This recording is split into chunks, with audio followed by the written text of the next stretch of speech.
এই ফুটবল প্রেমী বন্ধুরা, আর্সেনাল এবং রিয়াল মাদ্রিদের ম্যাচ শেষ হয়ে গেল। সেকেন্ড লেগে রিয়াল মাদ্রিদ কামব্যাক করবে, কিন্তু সেই কামব্যাক এই সিজনে আর হলো না। আগামী সিজনের জন্য রিয়াল মাদ্রিদ ভক্তদের অপেক্ষা করতে হবে আগামী সিজনে কি হয়। আসলে অনেক ঘন ঘন ইউসিএল জেতায় এমন একটা অবস্থা হয়ে গিয়েছিল যে রিয়াল মাদ্রিদ ইউসিএল না জিতলে আসলে রিয়াল মাদ্রিদ না। রিয়াল মাদ্রিদের যারা হেটার্স তাদের ভয় আজকে দূর হয়ে গিয়েছে। Real Madrid is out of champions league for this season. Real মাদ্রিদের জন্য শুভকামনা, নেক্সট সিজনে যাতে তারা ব্যাক করতে পারে। আবার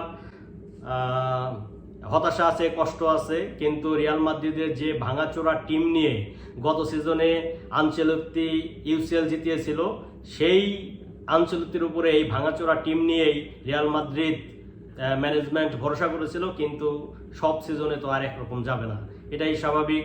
ফুটবল গোলের খেলা, গোল হলে যারা গোল করবে তারাই জিতবে, যারা এগিয়ে থাকবে তারাই জিতবে। সো হতাশার কিছু নাই। এই সিজনে হলো না, নেক্সট সিজনে আবার হবে, সমস্যা নেই। রিয়াল মাদ্রিদ সমর্থকদের জন্য একটাই কথা, win or lose will always support Real Madrid. বিশেষ করে আজকের ম্যাচটা নিয়ে যদি কয়েকটা কথা বলতে চাই, আজকের ম্যাচে থিবো কোর্তোয়ার ওই পেনাল্টি ঠেকানো ছাড়া আর তেমন কিছুই আসলে খুব বেশি ইম্প্যাক্ট রিয়াল মাদ্রিদ রাখতে পারে নাই। এর কারণ আছে, কারণ হচ্ছে আর্সেনালের সলিড ডিফেন্স।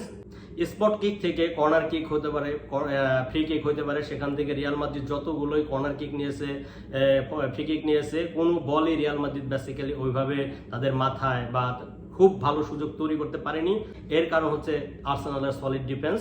সেই ডিফেন্স দিয়েই আর্সেনাল ঠিক ম্যাচ ধরে রেখেছে। এবং অ্যাট লাস্ট মার্টিনেলি যে একটা গোল দিল, অসাধারণ সুন্দর একটা গোল, দেখার মতো আই সুদিং স্টানিং গোল হয়েছে। এছাড়া বুকায়ো সাকা যদিও পেনাল্টি মিস করেছে, কিন্তু সে পরবর্তীতে যে গোলটা দিল সেটাও কিন্তু অসম্ভব সুন্দর। এর ফাঁকতালে ভিনিসিয়াস জুনিয়র একটা ফাউ গোল পেয়ে গেছে ডিফেন্ডারে বলে। সালিবা একজন সলিড ডিফেন্ডার, কিন্তু আজকে হয়তোবা ভুল করে ফেলেছে, কিন্তু সেই ভুলের জন্য তাকে খুব বেশি মাসুল দিতে হয় নাই, কারণ আর্সেনাল ফার্স্ট লেগেই 3-0 গোলে এগিয়েছিল। আজকেও আর্সেনাল জিতে গেল 5-1 গোলের বিশাল ব্যবধানে। 2 লেগ মিলিয়ে আর্সেনাল রিয়াল মাদ্রিদকে এক প্রকার উড়িয়ে দিয়েছে। যাই হোক, ফুটবল তো গোলের খেলা, গোল যারা করবে তারাই জিতবে। অন্যদিকে ইন্টার মিলান এবং বায়ার্ন মিউনিক ইন্টার মিলানের ম্যাচটাও কিন্তু ওই খুব ভালো হয়েছে, খুব চমকপ্রদ হয়েছে। যদিও ওই খেলাটা দেখি নাই, কিন্তু স্কোর দেখে বুঝেছি যে বায়ার্ন মিউনিক বারবার কামব্যাক করার খুব চেষ্টা করেছে, কিন্তু তারা আলটিমেটলি পারে নাই। Ultimately Bayern Munich is also out of the champions league for this season. Now will was Arsenal versus PSG and Barcelona versus Inter Milan. So guys, football খেলা দেখতে হবে, উপভোগ করতে হবে, আনন্দ করতে হবে। আর একটা ব্যাপার হচ্ছে, আমি রিয়াল মাদ্রিদ এবং আর্সেনাল ম্যাচে কে সেমিফাইনালে যাবে এ বিষয়ে একটি প্রেডিকশন করতে বলেছিলাম। অনেকেই সঠিক প্রেডিকশন করেছেন। প্রায় 25 জন প্রতিযোগী এখানে অংশ নিয়েছে। এর মধ্যে 13 জন প্রতিযোগী বলেছে Arsenal will go to semi final. So এই 13 জনের মধ্য থেকে আমি লটারি করে 8 জনকে পুরস্কৃত করব। দেখা যাক কারা কারা ভাগ্যবান বিজয়ী হয়।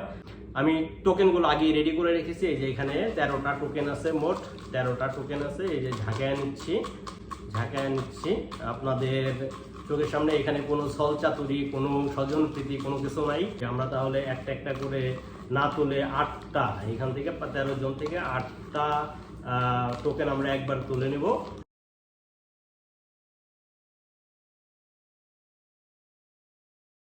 তাহলে এই 8টা আমরা তুলে নিয়েছি। তাহলে দেখা যাক একটা একটা করে এখন নাম খুলবো, কারা হয় ভাগ্যবান বিজয়ী। ঠিক আছে, প্রথমে যে নামটা উঠেছে সেটা হলো, দেখুন, এটা হলো শরীফুল ইসলাম ভাই, আমাদের ভাগ্যবান বিজয়ী। এরপর দেখি আমরা কার নাম ওঠে, আরহাম ইব্রাহিম। এরপর দেখুন এখানে আছে মহিউদ্দিন আমাদের আরেকজন ভাগ্যবান বিজয়ী। পলাশ মল্লিক স্কাই। এরপর দেখা যাক আর কার নাম আছে। Wow, MD Mamun. আরিয়ান হালদার অপূর্ব। দেখি লিমন এস জে। এবার সর্বশেষ নামটি তুলব। সর্বশেষ নামটা কার আছে দেখি। সর্বশেষ নামটা হচ্ছে কাজী সানজিদা মুক্তা। আমার এই যে 25 জন প্রতিযোগী অংশ নিয়েছে তার মধ্যে একজন ফিমেল পার্টিসিপেন্ট ছিল এই কাজী সানজিদা মুক্তা। সে কিন্তু ভাগ্যবতী, সে পুরস্কার পেয়ে যাচ্ছে। যাই হোক বন্ধুরা, সবাই আমার এই পেজটার সাথে থাকুন। অবশ্যই যারা ভাগ্যবান বিজয়ী তারা অবশ্যই একটু শেয়ার করে দিবেন, একটু কমেন্টস করবেন। সবাই ভালো থাকুন, সুস্থ থাকুন, ফুটবল কোচের সাথে থাকুন এবং খেলা দেখুন।